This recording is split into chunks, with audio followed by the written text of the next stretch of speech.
Street Fighter IV, released first on the arcades in 2008, was seen by many as the revival of 2D fighting games, and rightfully so. Spearheaded by Yoshinori Ono, Street Fighter IV will go on to become a massive success for Capcom and get a great reception from fans of Street Fighter and 2D fighting games genre. It can also be seen as a catalyst for fighting games and esports. But before we had Street Fighter IV, Super Street Fighter IV, and Ultra Street Fighter IV after it, we almost had another Street Fighter IV, one that is vastly different than what we ended up having. Now before I get any further, gently remind you guys to like, subscribe, and hit the notification bell so that you are notified whenever I drop a new video.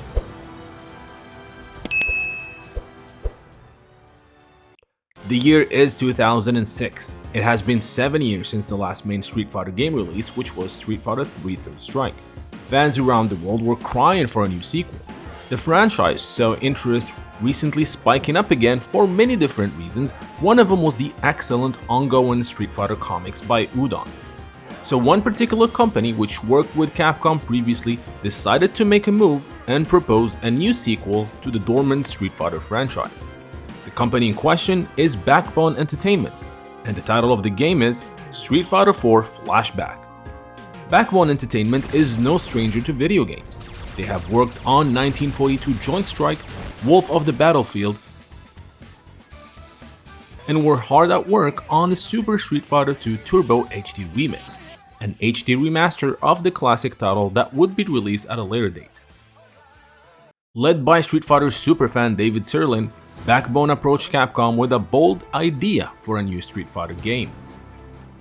The name of the title, Street Fighter IV Flashback, was meant as a reference to two main things within the game. First, the fact that the story of the game is set in flashbacks, and second, a new gameplay mechanic within the game called, you guessed it, Flashback. Let's start with the story. The game was supposed to offer two gameplay modes, a classic 1 vs 1 fighting mode and a 3D adventure mode where the player controls Ryu as he travels the world during the time of Street Fighter II.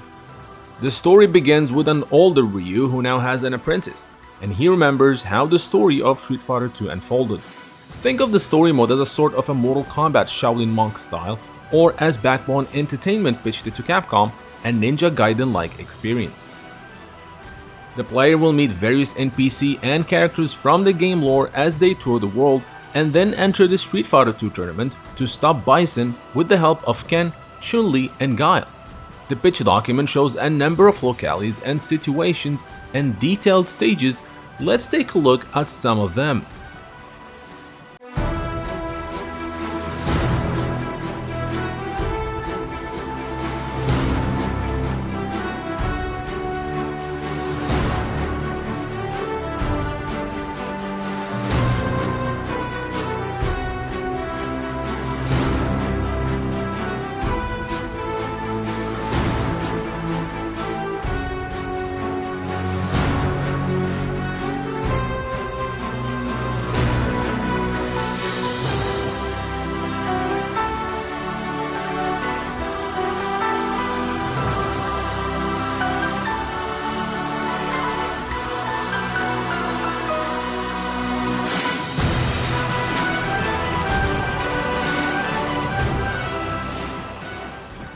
The 1 vs 1 mode introduces the flashback mechanic, which is, once activated, allows the player to rewind time and fix mistakes they did during the match.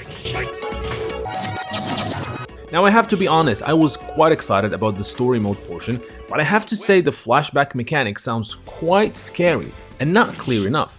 Imagining your opponent rewind in time and removing the advantages and punishes that you used. But I will not judge something I have not played, and in fact no one has played. The game never had a playable version and was only a pitch document with some graphics. And speaking of graphics, Street Fighter IV Flashback was to be developed using Unreal Engine 3 and would release on the PlayStation 3 and Xbox 360. As far as characters, the game would bring the original 12-volt warriors from Street Fighter II Turbo with the addition of Sakura, Killer Bee, who is Kami before, well, becoming Kami, and Akuma. Taking a look at the graphics concept, it really looked good for a 2006 game. It also shows that they went with the cel shading effect, which I always think works great for Street Fighter.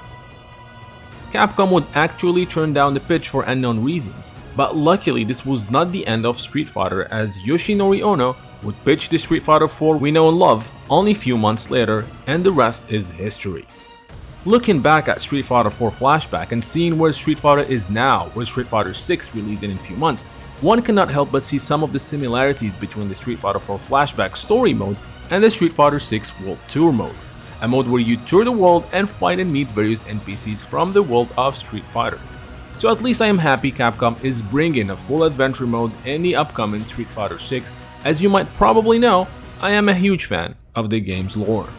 Now I hope you guys enjoyed this video. Don't forget to like and subscribe. Let me know in the comment section, what do you think about Street Fighter 4 Flashback? Do you think it would have been a success if Capcom had made this game rather than the Street Fighter 4 vanilla we had? Let me know all that and more in the comment section, and we'll see you guys next time. I hope you guys enjoyed this video from Neo Geo Now. Now don't forget to like and subscribe if you have not done so, and I would like to take this opportunity and thank my patrons for supporting the channel and making this content possible. Making daily videos and especially the documentaries and lore episodes takes a very long time and a lot of effort, and being able to get some support for these time-consuming tasks allow me to keep going and strive for more and better content. With that said, I want to give a big special shout out to Michael, Brian Tiard, Fahad Al-Suwaidi, Jacques Paul, Berugadono, and Enrique Sandoval, as well as special thanks to Shaka Asamiya, Refugio Robles, Felipe Guimara, Jihao Ju, Muhammad Al-Blushi, Anthony Longino, Burned Retinas, Lily Wong Esmeralda, Goran, and Dangerman 1973. Those of you who are not yet Neo Geo Now patrons, I hope you will check my Patreon page where you can become patrons, helping the channel produce more videos as well as receive special perks that are exclusive to patrons, like early access to videos, exclusive making-offs. Link for the Neo Geo Patreon page is in the description below. So until next time, thank you for watching.